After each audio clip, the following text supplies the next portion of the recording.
ক্যালিফোর্নিয়ায় যেদিন আমাদের থেকে বেশ কিছুটা দূরের একটা পাড়ায় বসন্ত উৎসব বা দোল খেলা খেলতে গিয়েছিলাম,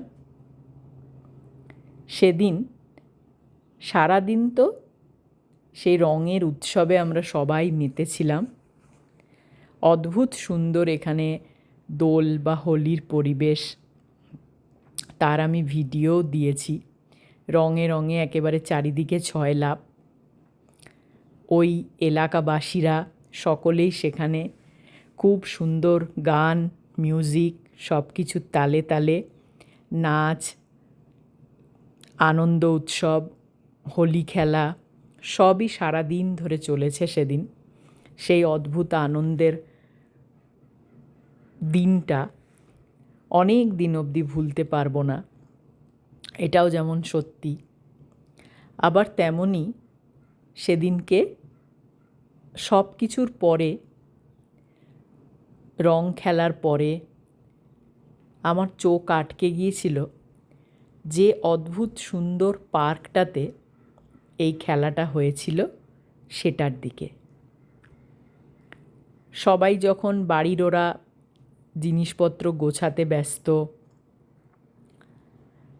যাওয়ার প্রস্তুতি নিচ্ছে, ফিরে যাওয়ার, কারণ অনেকটা দূরের পথ এখান থেকে আমাদের সেদিন ফিরে যেতে হতো। কিন্তু এই অদ্ভুত সুন্দর বসন্ত দিনটা আর এই পার্কের এত সুন্দর পরিবেশটা ছেড়ে আমার সেদিন যেন আর বাড়ি ফিরতেই ইচ্ছে করছিল না। এখানে ক্যামেরায় প্রায় আমি কিছুই ধরতে পারিনি। সেদিন ওইখানে দাঁড়িয়ে যে কী অপূর্ব সুন্দর অনুভূতি হচ্ছিল সে কথা বলে বোঝানোর নয়। চারিদিক থেকে ঝিরঝির করে বয়ে আসা হাওয়া, সাদা থোকা থোকা ফুল, যেটা এই সময়ে ক্যালিফোর্নিয়ার সব জায়গায় ছেয়ে থাকে চেরি ব্লসামের মতো। কোথাও কোথাও এটার একটা গোলাপি বা পিঙ্ক ফুলও দেখা যায়, পিঙ্ক ব্লসাম দেখি আমরা, বলি তাকে, সেটাও রয়েছে।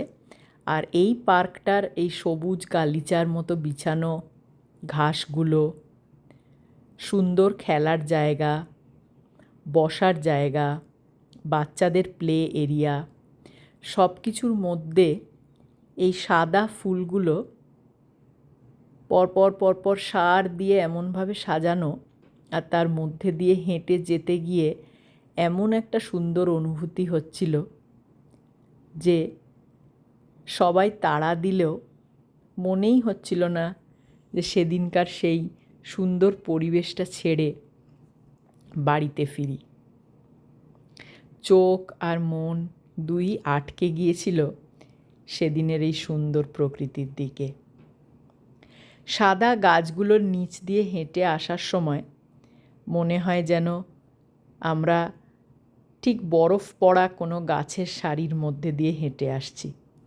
ঝুড়ো ঝুড়ো ফুল, ঠিক যেমন অনুভূতি আমন্ড ব্লসম দেখতে গিয়ে হয়েছিল তেমনই এখানেও হলো। এই সাদা সবুজ, ওপরের নীল আকাশ, আঁকাবাঁকা রাস্তা, তার মধ্যে হোলি খেলা, বসন্ত উৎসব, রং সব ছেড়ে সেদিনের দিনটা কেমন যেন মনে হচ্ছিল এগুলো ছেড়ে কোথাও যাব না, এখানেই থেকে যাই আজ।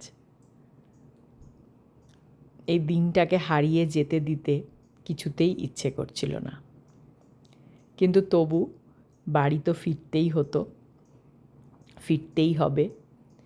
তাই শেষবারের মতো, আবার কবে ওখানে যাব তার তো ঠিক নেই, সেদিনকার মতো ভালো করে দু চোখ ভরে দেখে নিচ্ছিলাম এই সুন্দর দৃশ্যগুলোকে, ক্যামেরা বন্দি করার চেষ্টা করছিলাম বসন্ত দিনটাকে।